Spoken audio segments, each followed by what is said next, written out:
Selamat bertemu kembali dalam kegiatan pembelajaran sejarah kita pada pagi hari ini. Assalamualaikum warahmatullahi wabarakatuh. Selamat bergabung dalam kegiatan KBM kita. KBM kita pada pagi hari ini akan mengulas tentang masa pendudukan Jepang yang ada di Indonesia. Nah, dari situ nanti kita akan membahas tentang awal mula kedatangan dari Jepang ke Indonesia. Tentunya kita semua tahu bahwa Jepang masuk ke Indonesia itu punya beberapa motif. Setelah kemenangan Jepang pada di Pearl Harbor menyerang Amerika pada Desember 41, kemudian Jepang terus merangsek ke wilayah Asia, terutama nanti masuk ke Asia Tenggara. Nah, dari sinilah nanti termasuk Indonesia ingin dikuasai oleh Jepang.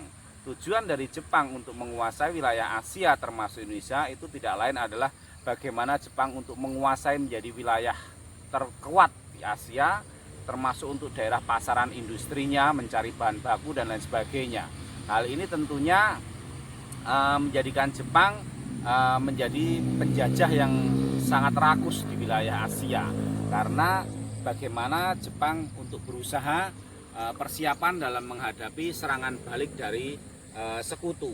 Nah, dari sini nanti kemudian ketika Indonesia waktu itu masih dijajah oleh Belanda, sekira pada awal 1942 itu Jepang mulai masuk ke wilayah Indonesia. Wilayah pertama yang dikuasai itu masuk dia ke wilayah Balikpapan. Kemudian di sana dia menguasai wilayah minyak, terus kemudian Banjarmasin, kemudian ke Pontianak, terus kemudian ke Palembang. Kenapa Jepang tidak menguasai Jawa terlebih dahulu?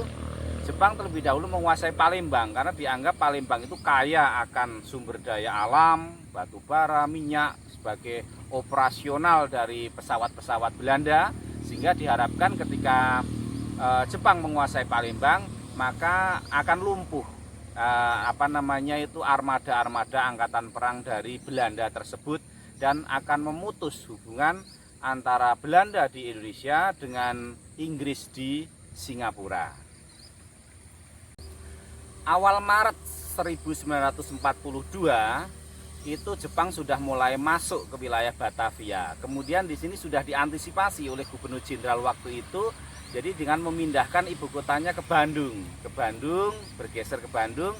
Nah, ini terus kemudian Jepang mengultimatum apabila nanti Belanda tidak menyerahkan diri, tidak menandatangani penyerahan diri kepada Jepang, maka kota Bandung akan dibumi hanguskan. Nah, ancaman dari Jepang ini kemudian menjadikan Belanda terpaksa menyerahkan diri terhadap Jepang pada tanggal 8 Maret 1942. 8 Maret inilah kemudian menjadi titik akhir dari akhir penjajahan Belanda di Indonesia.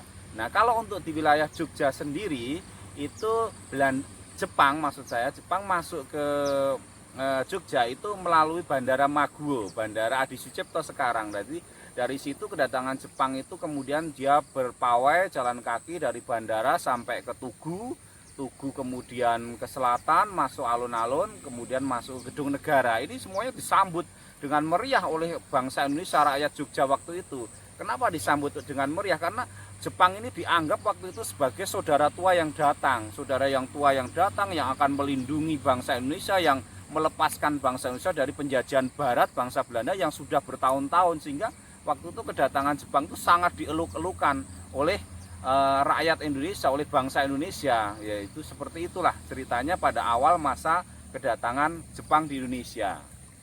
Usaha untuk menarik simpati dari bangsa Indonesia itu sudah ditunjukkan ketika Jepang itu mulai membentuk organisasi-organisasi awal pada masa pendudukan Jepang, yaitu Jepang mulai membentuk gerakan 3A, Jepang Pelindung Asia, Pemimpin Asia, gitu kan. Itu seperti itu. Terus kemudian ada Putra, Pusat Tenaga Rakyat, ada Chow Sang-in, ada Jawa Hukukai. Itu semuanya adalah organisasi-organisasi bentukan Jepang yang ingin menunjukkan bahwa Jepang itu adalah saudaranya bagi dia. Terus bagaimana rakyat Indonesia itu bisa membantu Jepang terutama nanti ketika menghadapi serangan balik dari sekutu. Dan ini dari sinilah nanti terus kemudian muncul dari putra, terutama itu muncul ada istilah Romusa. Nah kemudian nanti dari sinilah ini Romusa itu dihimpun bahwa mereka itu adalah sebagai pahlawan ekonomi, tenaga kerja untuk berjuang melawan penjajahan gitu. Akhirnya mereka mau dikirim. Nah ini kemudian mereka dikirim ke bukan hanya di wilayah Indonesia, tapi juga di wilayah-wilayah jajahan Jepang seperti di Burma, Thailand, Malaysia, Sarawak, itu semuanya dikirim tenaga-tenaga dari Indonesia. Mereka membangun jalan, pelabuhan, benteng, lapangan udara. Itu adalah semua tenaga kerja tanpa bayaran. Dan dari sinilah mereka banyak yang meninggal karena tidak terurus, tidak dimakani, tidak diobati, sehingga dikerja secara paksa tanpa upah, sehingga kasihan mereka para Romusa tersebut. Sedangkan untuk tenaga-tenaga wajib militer yang dibentuk oleh Jepang ini banyak sekali, karena memang Jepang mempersiapkan masyarakat Indonesia, warga negara Indonesia itu untuk menjadi tentara-tentara dadakan lah bahasanya gitu. Jadi tentara-tentara dadakan ini tujuan dari Jepang, mereka adalah dipersiapkan apabila sewaktu-waktu sekutu ini nanti akan menyerang Jepang di wilayah Asia Tenggara khususnya Indonesia. Sehingga dari mana sumbernya tenaga itu? Ya dari warga Indonesia, masyarakat Indonesia. Mereka dididik, dipersenjatai gitu kan, menjadi ada Kaibudan, Peta, Seinendan, Jibakutai dan lain sebagainya. Dan ini tentunya menjadi hal yang sangat positif nanti di akhir masa pendudukan Jepang, terutama nanti Peta, karena pemuda-pemuda Indonesia yang telah dididik, dipersenjatai oleh Peta itu kemudian dia nanti menjadi cikal bakal dari Tentara Nasional Indonesia. Dan ini nanti yang menjadi motor dari awal berdirinya Tentara Nasional Indonesia. Dari situlah kemudian nanti Indonesia itu menjadi sebuah mempunyai tentara gitu. Terus selanjutnya untuk perlawanan, mungkin orang bertanya apakah ada Pak perlawanan pada masa Jepang? Ada. Jadi perlawanan-perlawanan yang dilaksanakan oleh bangsa Indonesia pada masa pendudukan Jepang itu juga ada. Jadi ada yang dari Aceh, ada di Tengku Abdul Jalil, ada di Kiai Haji Ainal Mustafa. Yang terbesar nanti adalah perlawanan yang dari Peta Supriyadi di Blitar. Itu tentunya itu menjadi sebuah perlawanan terhadap Jepang pada masa pendudukan Jepang. Dan semuanya itu ternyata karena masih sifatnya dianggap kecil oleh Jepang sehingga bisa dihancurkan oleh Jepang.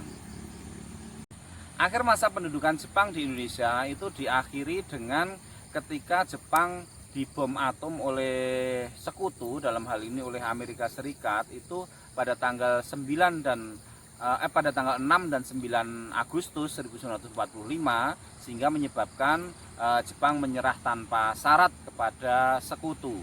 Nah, inilah kemudian sebagai tanda akhir dari pemerintahan Jepang di Indonesia. Jadi kalau dihitung ya kurang lebih sekitar 3,5 tahun penjajahan Jepang di Indonesia. Tapi dalam waktu 3,5 tahun itu ternyata penderitaan bangsa Indonesia itu sangat berat karena sifat penjajahan Jepang yang sangat kejam, sangat menindas. Karena memang Jepang juga dituntut untuk bagaimana Jepang mempersiapkan menghadapi serangan balik dari sekutu. Itu saja pembelajaran Bapak pada siang hari ini, mudah-mudahan dapat diterima dengan baik. Terus nanti untuk tugas sudah Bapak siapkan melalui form tersendiri. Silahkan kalian untuk tulis untuk tugasnya. Terus kemudian nanti kalian kirimkan seperti biasa. Tolong untuk teman-teman yang masih belum gabung, silahkan untuk gabung. Tetap semangat, jangan pantang menyerah. Sampai di sini dulu. Terima kasih. Assalamualaikum warahmatullahi wabarakatuh.